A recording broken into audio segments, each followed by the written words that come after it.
kwafika ukuphila yangena inhlanhla ekhaya. Ngiyanibingelela futhi umprofethi wenu enimthandayo, umprofethi uMandlezulu. Bazalwane, ngiyabonga ngothando eningitshengisa lona emamoli. Ngiyabonga ngothando eningitshengisa lona la sihlangana khona. Nisho futhi ngiyabonga nama-calls bazalwane, ningifonela nincoma umsebenzi wethu, nincoma ishow yethu, nincoma ubuciko obula kule show yethu enhle kangaka. Ngiyabonga zonke izinto enizenzayo ukuthi umsebenzi kaNkulunkulu uye phambili. Okay, sengibonile ke bazalwane ukuthi kunabazalwane abanothando kakhulu abafuna ukubona umprofethi aya phambili ngalo hlelo lakhe, abathe bona abazicalele bona, ngingabacelanga bathi umprofethi thina sicela ukusupporta, sicela ukunikela kulo hlelo lwakho olunamandla kangaka, liyasiphilisa. Sifuna uhlale njalo ukumabona kude, sifuna njalo uhlale ukumabona kude. Sicela ukunikela mntwana sekhaya. Ngicela ukukutshela ukuthi nawo ama-account akhona la escreenini la wase-Capitec. Unganikela umnikelo wakho nje, ngicela uqalise ku-1000. Ngizokuthumelela neproduct yethu. Calisa nje ku-1000 umnikelo wakho, ngizokuthumela neproduct yamahala ethi thank you for supporting umsebenzi kaNkulunkulu, ukuthi udlondlobale nokuthi umprofethi nihlale nimbona la ku-TV. Siyazi ukuthi la ku-TV kuney'ndleko, kodwa ukuthi sihlale la kumabona kude wethu kumele ukuthi nisichase ngendlela zonke. Futhi ngiyabonga isupport engiyitholayo kubo bonke abazalwane. Ngiyabonga. Okay, namhlanje ngifuna ukukhuluma nalabantu laba abafuna ukuba nemali.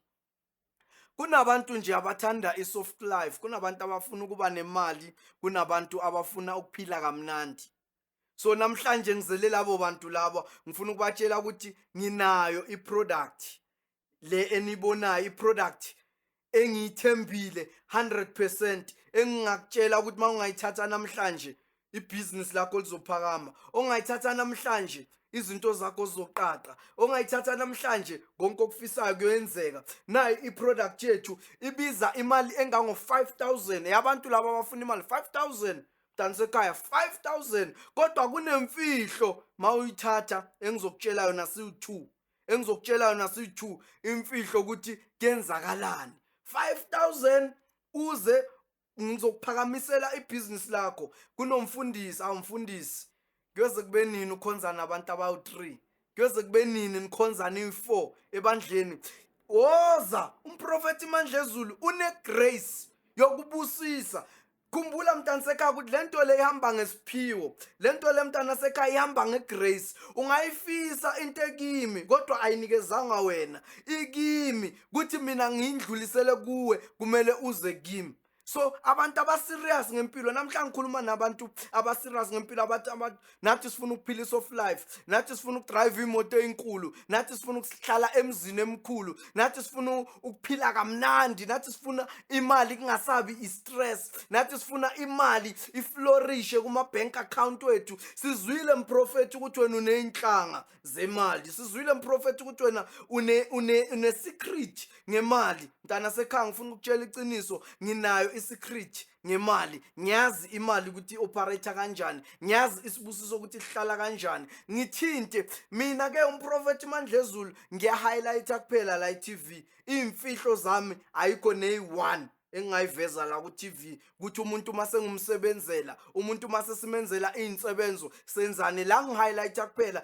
Abantu abaserious bathatha amanamba la escreenini. Nawo amanamba ayavela la escreenini, 062 78 98 25 2. Ugijime lapha ku-Facebook uthi Prophet Phumlani Nkosi umthandazi omkhulu wasethembisa. Uzowabona futhi lamanamba lapha epagini. Ipage lethu kuze ubone ukuthi leqiniso lina over 23,000 yabantu. Ungalike ama-page abelow logo, futhi ungalike ama-page anabo 10 likes, akusiwa ama-fake account lawo. Page likamprofethi lithi 23,000 yabantu ukuya phezulu.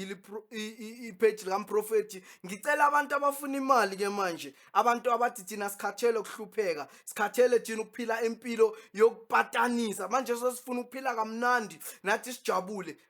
Thinta lamanamba lawa la escreenini, ungicontacte. Abafuna ukungibona, you are welcome. Ngisendaweni yasethembisa, ngitholakala Monday to Monday. Abafuna ama-1-on-1 ngiyatholakala every day, whether usekudeni ngiyakwenzela i-1-on-1 ngefone. mawuseduze uyeza ungibone ngama-fees ozotshelwa wena ngoba yonke into nento ine-fees yakhona. Nami ningibona la i-TV kunama-fees engiwabhadalile. So ngicela ukuthi wonke umuntu oserious ngemali, nalaba abagembulayo, nalaba abathanda ukugembula, abathi thina sihamba amakhasino, thina sidlala lokho okubhejwayo, ama-betway kanjalo kanjalo, angeke ngizibale zonke phela ngoba mina ngigembula ngisho. Kodwa nina niyazazi, mina ngikhulume lezi nami engizibonayo, lezi eningazazi. Uvele nje wena uthi mprofethi, mina ngicela unginikeze le product yakho yabantu abafuna ukuba rich. Kodwa ngicela abantu abaserious, ngicela abantu abayi-2000 kuphela kunyaka ka-2023-24 uyophela. Ngicela abantu abayi-2000 ngoba le product ayihlalanga isikhathi eside. Ngitsheliwe ukuthi nje masoyindlulise kubantu abayi-2000 kuyobe sokukuphela kwayo, ngoba mina ngishilo ngathi mina angisisangoma, mina angisinyanga, mina ngingumthandazi. Yonke into engiyenzayo ngisuke sengitsheliwe ukuthi le product izohamba isikhathi esingaka, le product izosiza abantu abangaka. So ngicela abantu nje engibabalile lesibalo engisibalile sisheshe. Nawo amanamba escreenini, ungadeposit bese usithumelela i-proof of payment, ngizokusendela, sizokuposela, sisebenzisa iPEX sizokuthumelela. Futhi noma ufuna ukuzilandela, you are welcome. Angisi-scam mina, ngiyatholakala eThembisa Monday to Monday. Ungangithola uze umprofethi uzokusiza. Ama-product lawa unlimited. Ngicela abantu futhi ngicela ungenzele ifavor, angidlali mina, anginasikhathi sokudlala. Ngicela mawufona ungafoni ungaphethanga 5000. Mawufona uthi mprofethi ngiphethe 5000, ngize nini kuwe ngizothatha iproduct. Mprofethi ngiphethe i5000, ngifake kuphi, kuyiphi account? Ngifuna le product le yeSoft Life. Ngizokutshela mina ukuthi wenze kanjani. Kodwa ngiyaye ngithande ukuthi abantu bangifonele masophethe u5000 noma ungu-WhatsApp. Khona izinto engizokutshela zona eziyimfihlo, njengoba umprofethi wachaza kudala ukuthi mina imfihlo angizikhulumi la kumabona kude, la ngiya-highlighter bese uyeza uhlale nami bese izinto zakho ziyalunga. Mntana sekhaya ngifuna ukutshela into eyi-1, akekho umuntu odalela ukuhlupheka, akekho umuntu odalela ukungajabuli. Akuna group ethize ekumele yona ijabule, igroup ethize ilandele emuva. Akuna group e-blessed, akuna group engasi-blessed. Sukumela impilo yakho manje, sukumela impilo yakho manje. Ziyenzeka izinto eThembisa. Mase ngijabulile ngithi kula uNkulunkulu ahlala khona emandleni ezulu. Woza eThembisa uzobona isimangaliso. Mawungakazi ufika eThembisa, awazi next. Woza eThembisa, futhi hayi Thembisa kuphela, woza kumprofethi Mandla ezulu. Ungayi kwabanye, mina angile nale. Ungayi kwabanye, woza kimi Prophet Mandla ezulu, ngizokuseta, ngizokwenza impilo yakho ibe right. Ama-product wami ama-same time. Uyagula uzophuma ujabulile, une-stroke ngizothi mangikhuluma izwi uzobona izandla zinyakaza. Hawu, yanyakaza enye intombazana yase-KZN, ngikhuleka kuphela efonini.